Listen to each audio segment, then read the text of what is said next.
No, lazy I don't media. No. I think we have a lazy media, and okay. I'll explain why. Okay, let him I'm not finish. attacking you. I think let's allow him to tell us why it's a lazy And media. I know I'm in the middle of a media house, so I must plan I out better to be very leave. careful.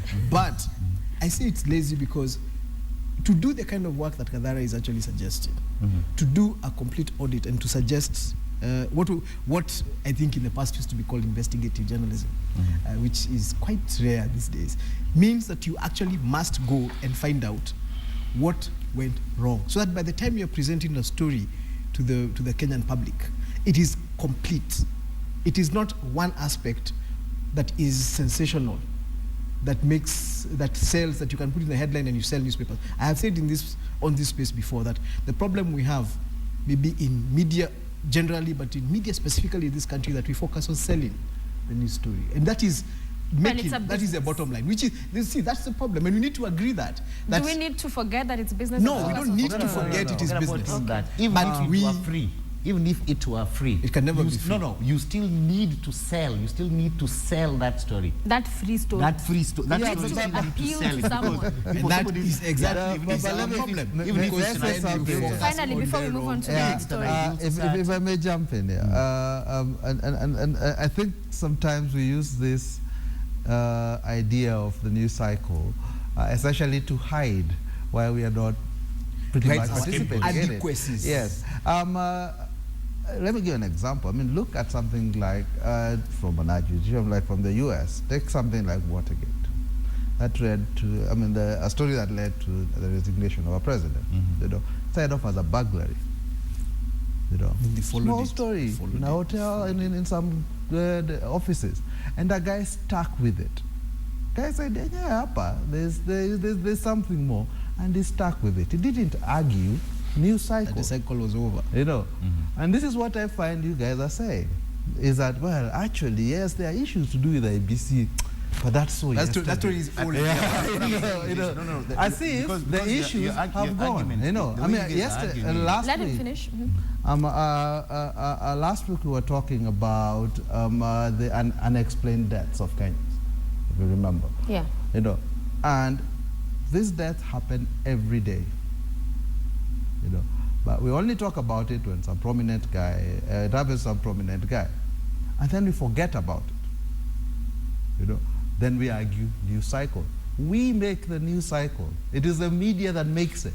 So you'd have it that every day, top story is what killed so and so. Every single day. Is that how to keep it alive? If you had amongst your reporters people who stuck with stories, who explained stories throughout, who followed them to the end, we don't have a scandal that happens today and then it's forgotten. But how does it play? How do you have it then presented? Is it every day you come and say, oh, by the way, today we are still on that story saying... Let me explain. You see, we have today's headlines in the Star saying Mutula's son says he was Mutula... poisoned. My dad was poisoned, says Mutula. Mutula Kilonzo Sr. died how many years ago?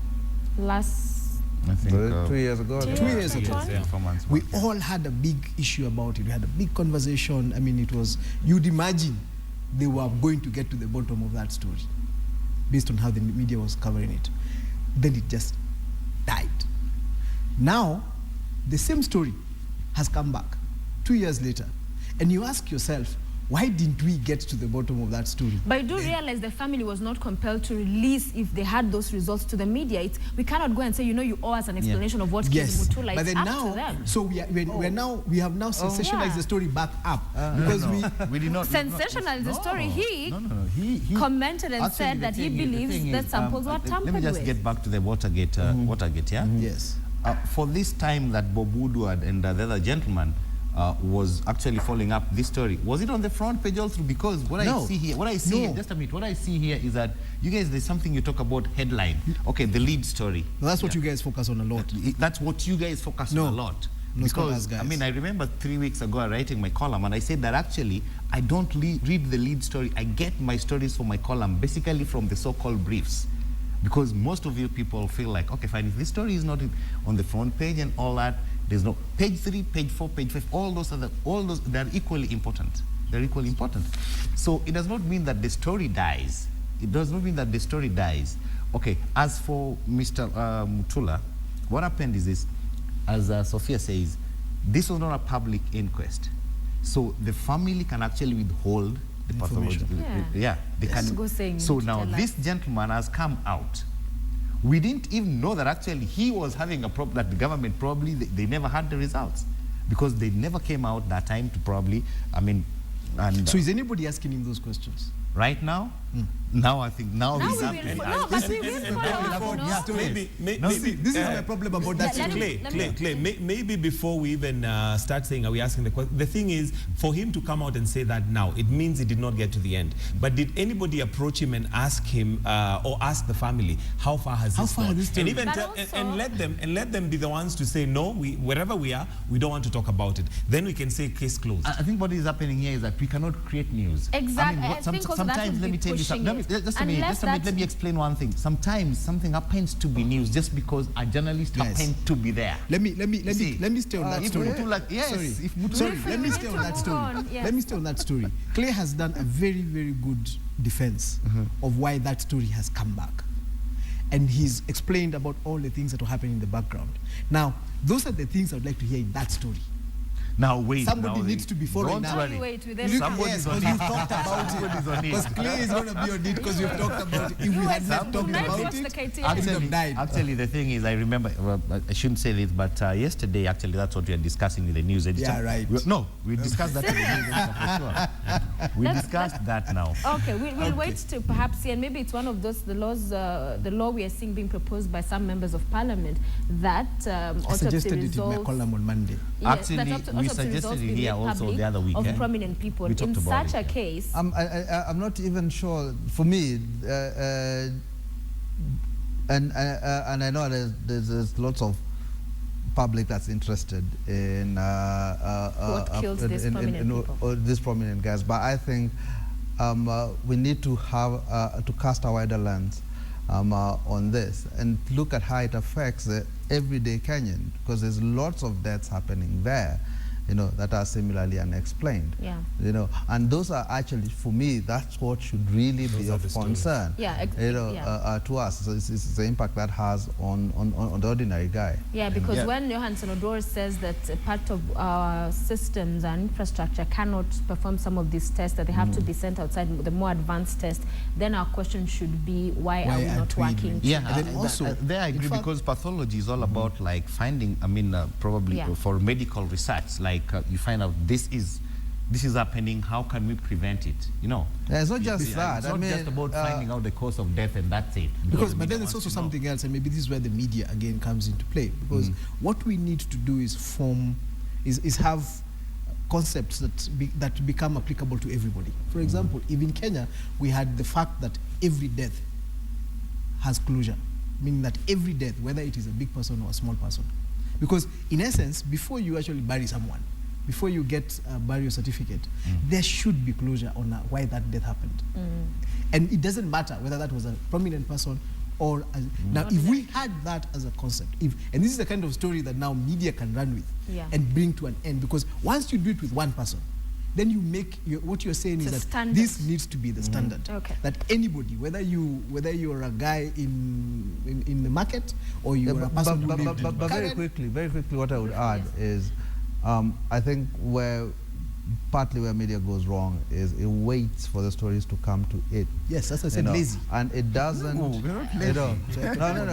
I won't brand them as that. But what I would say is there's a sense of the media does not set the agenda, does not tell the country, and the idea should be, as I understand it, should be for the press to be telling the country, these are the important things you need to be discussing. You Kenyan, somebody can set the agenda for you. All right, let's move on to another story, gentlemen. And perhaps also bring in international media and how they're covering some of these stories we've been watching in the past few days. You've been waiting for that one, huh? So last week we saw the attacks in Paris, and Nigeria also, quite a lot has been happening with the insurgents there. Boko Haram, 2,000 people reported killed. The attacks, Boko Haram pretty much terrorizing that country. I mean, you have northeast Nigeria, some of the towns there under Boko Haram. You have the country going into an election. So looking at it from the face of it, you'd imagine that would be a bigger story in terms of the numbers and all, as how in a newsroom one would look at it. You called and asked, how many people have died? 2,000. What? That's a big story. How many people have died? 12. Okay, let's follow the 2,000. Of course, not to in any way trivialize the issues here, but in France, look at the coverage, back to back. Even this morning, you know, all the international media have been on that particular story. And even just going through the political angle of it, look at the convergence of the leaders to get these heads of state in what, a matter of hours to come together, not even to speak too much, just, you know, to pass that message. But let's first focus on the coverage of it. Why do you think that disparity? I'll start with you, Clay.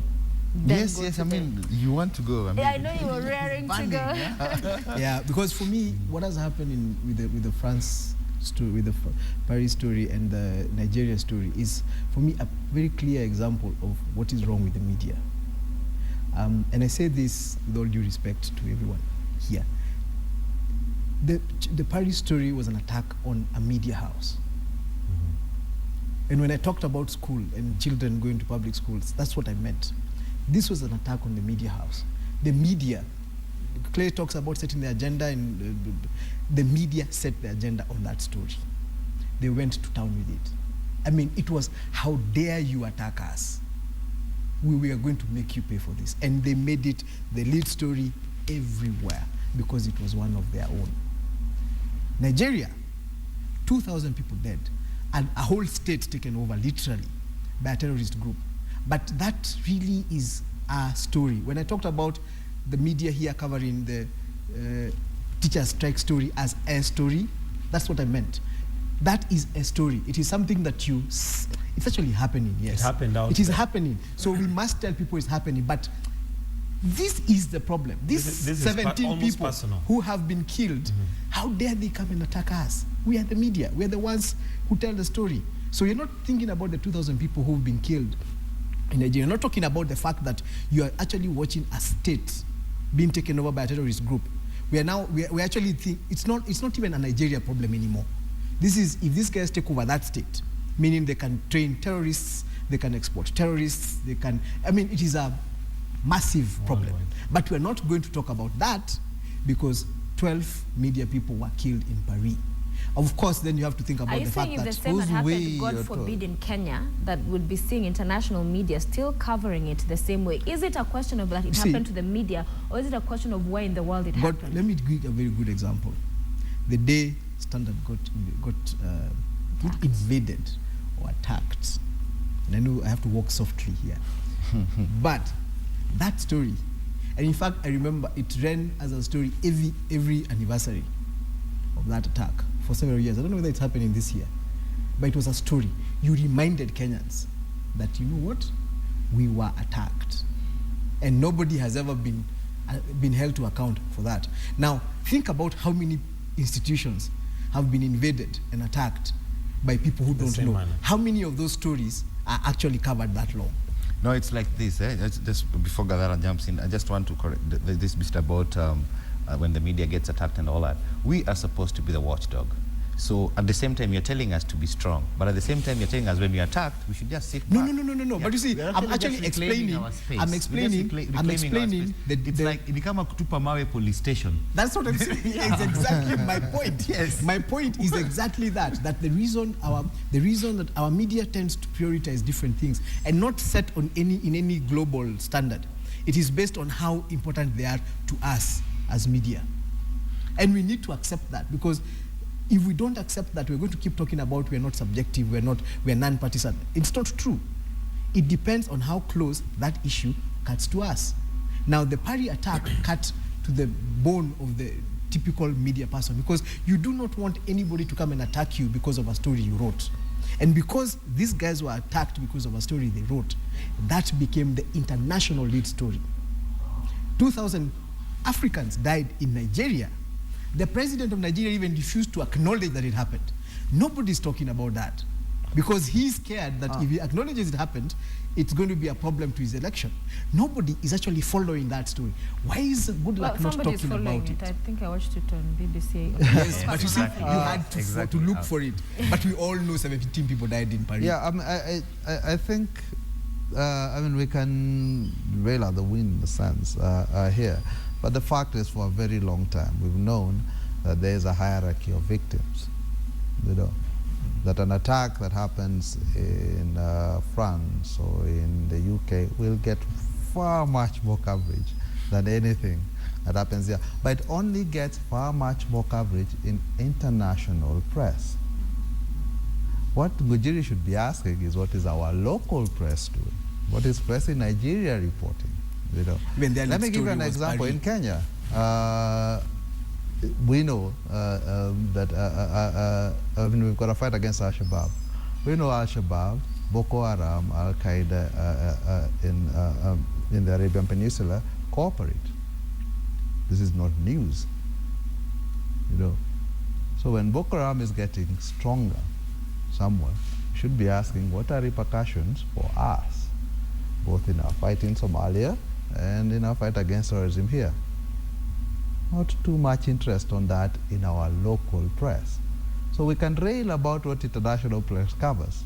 I'm much more concerned about what our own media, what our media within the continent covers. And they can't, I mean, if you complain that our presidents are going to France to march, and they don't come to march when Westgate happens here, you know, then write that story. Okay.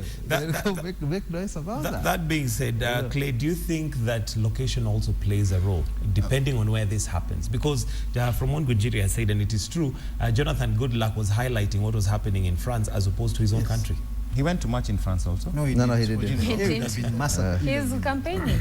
And don't forget, we also had even celebrities being given by media, you know, Je suis Charlie to hold all over. So could it be a question of location? Why wouldn't they do that? Although one would argue with that, those Bring Our Girls Back, it also did gain a lot of traction around the world. Yeah, that true. particular But those one. girls have never come back. Which, so yeah, they've never come. And what again, happened to that story? it goes to the question of depth. What happened to that after that story? story? Yeah, It just who's is. Yeah, but again, whose responsibility is it to chase this? I think if we sit back and we say, well, it really should be CNN or BBC doing this, then we've missed the point. It should be our own press that's doing it, you know, local press. And by our own, I'm obviously stretching the video of the word, but Nigerian press should be all over the Chibok girls story, which I'm sure they are.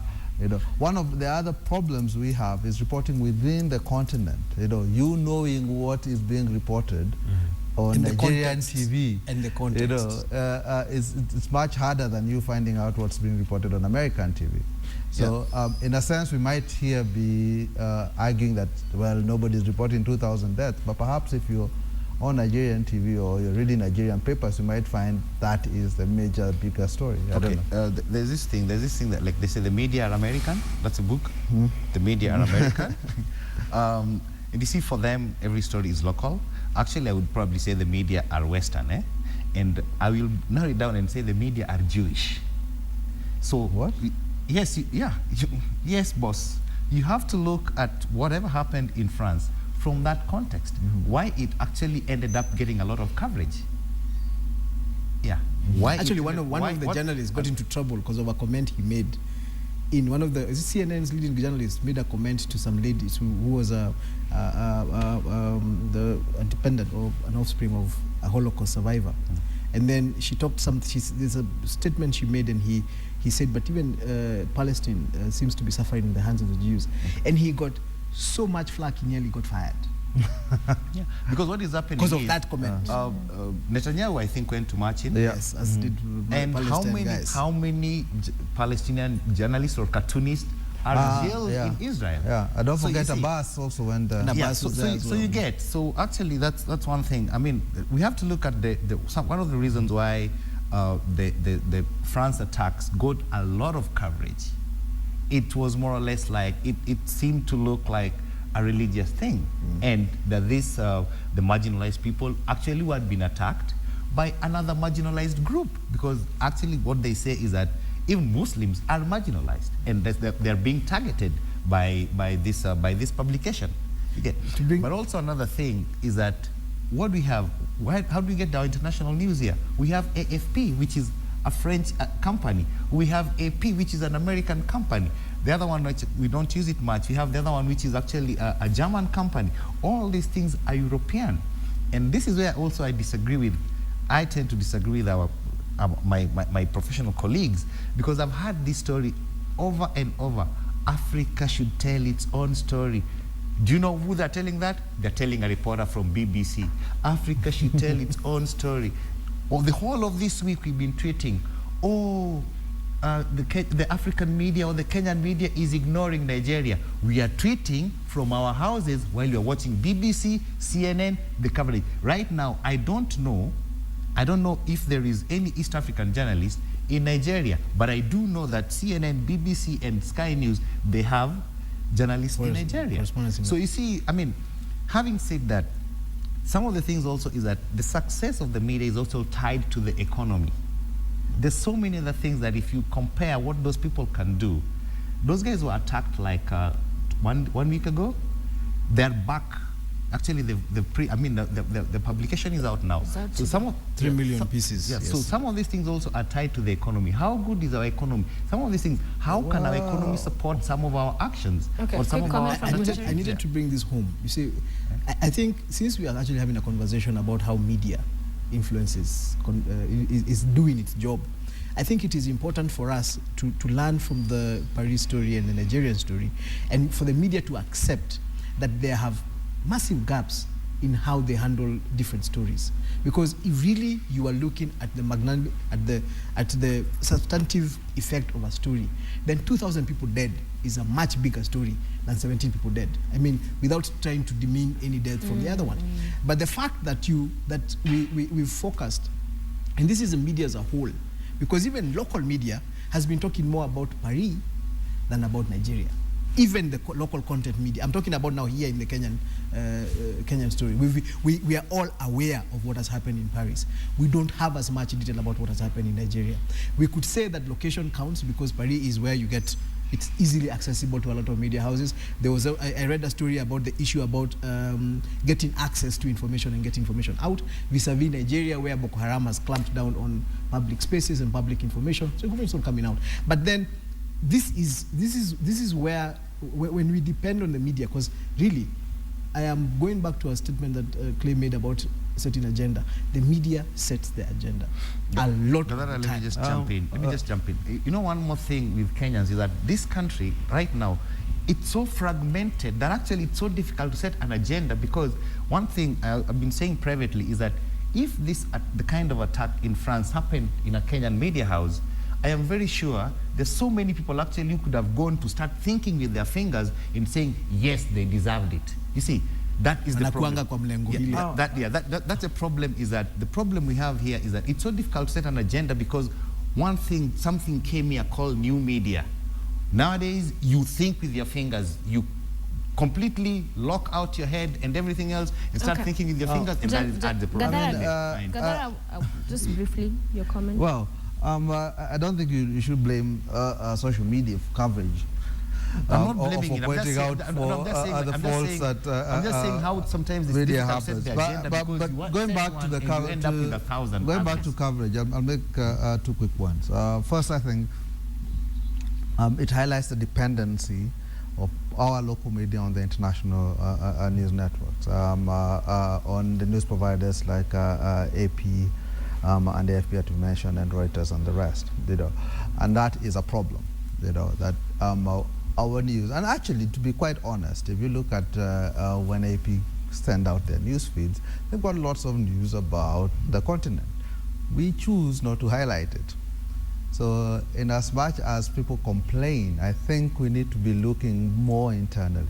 The second thing is, and this hasn't been mentioned so far in the discussion, but there has been a lot of disquiet about the content that Charlie Hebdo used to would carry, and their perceived racist, anti-Muslim, anti-religion. They're anti-everything. Anti-everything. I think personally that we need a little bit more information about the content, the context within which this was done.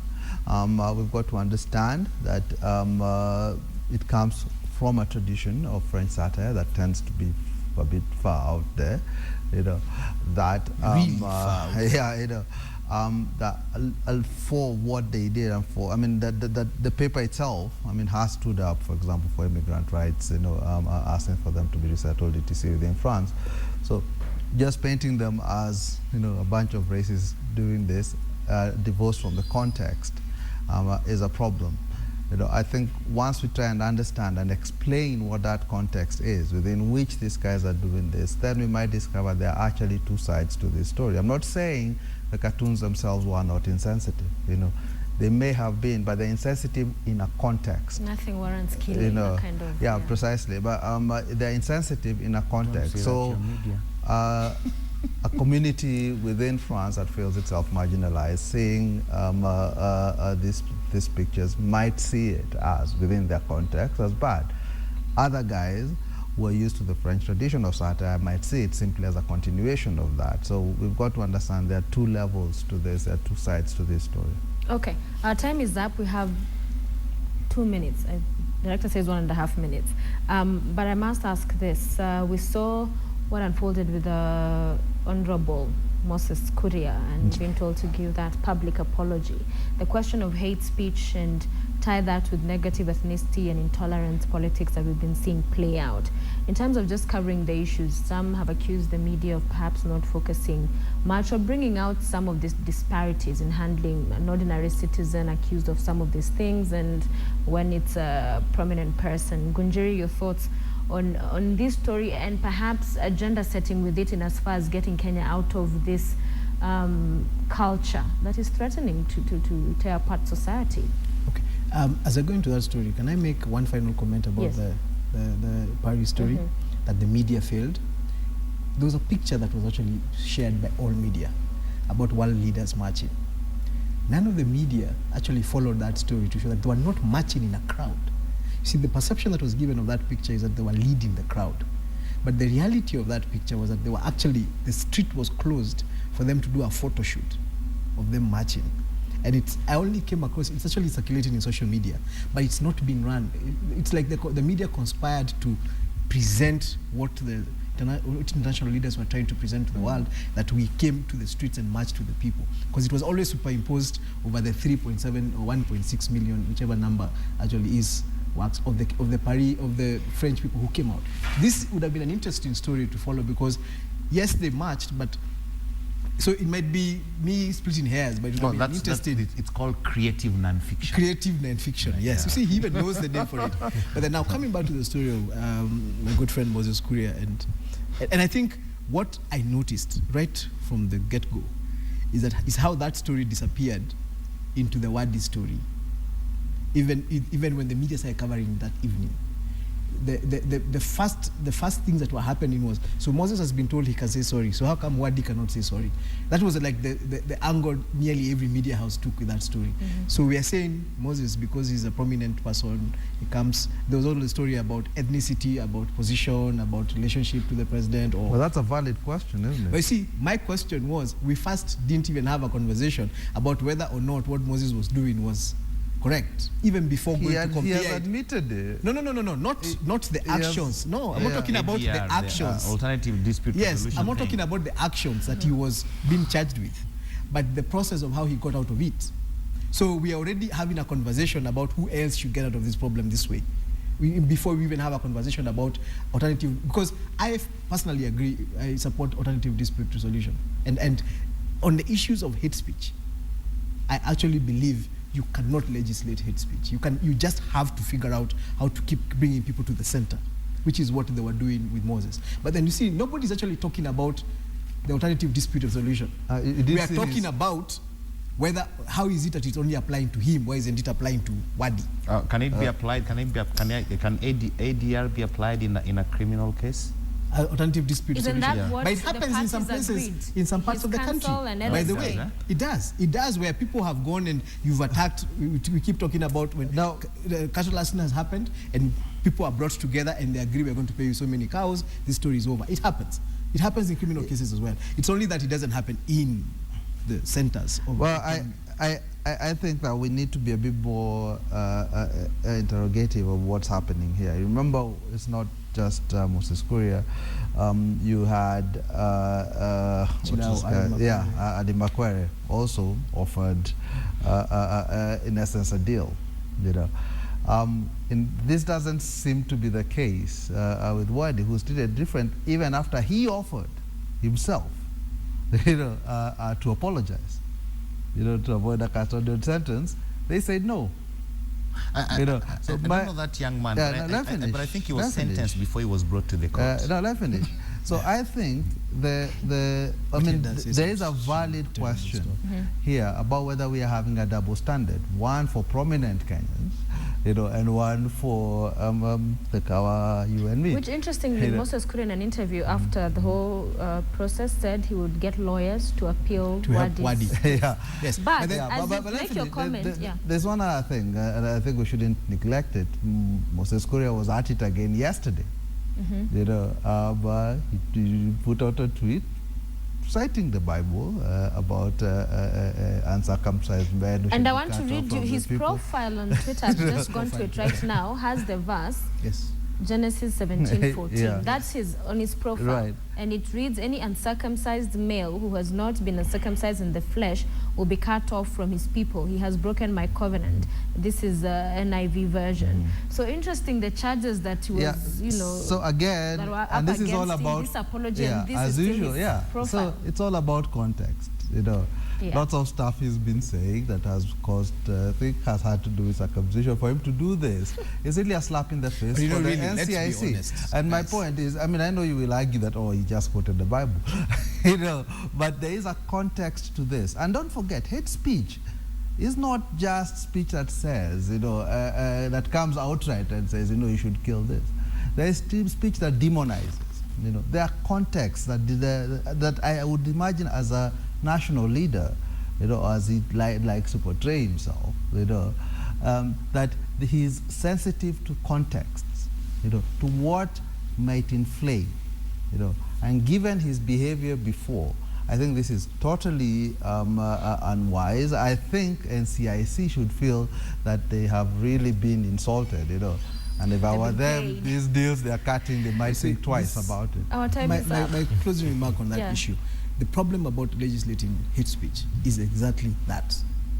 That we can argue about what he means with that particular profile statement. But he'll go to court and say, this is from the Bible, and I like this verse, and I put it there. And that is why you cannot solve hate speech by taking people to court. Okay, fine. In this particular case, this guy, he needs a media blackout. That's all. But then you guys would give it to that him, is all. That is the only way to sort it out. Okay, well, thank you very much, gentlemen. Clay, Ngunjiri, and Patrick Adhara. Always a very, very interactive and interesting newsroom there. Thank you so much, gentlemen, for being with us in the studio. And well, now we'll take a short break and we'll be right back. When we come back, we're going to lifestyle, and today we'll be talking about domestic violence and what causes it and how we can, as a nation, eventually overcome this. Yeah, and the story of a man who was battered. You most of the time will hear of this violence meted against women. Right. But when it's a man and a prominent person in society at that, it definitely is puzzling. And so to be able to understand what really are the dynamics and factors playing into that and the impact as well is a conversation that Mike will be spearheading in the next few minutes. So do join us for that, and we'll be right back.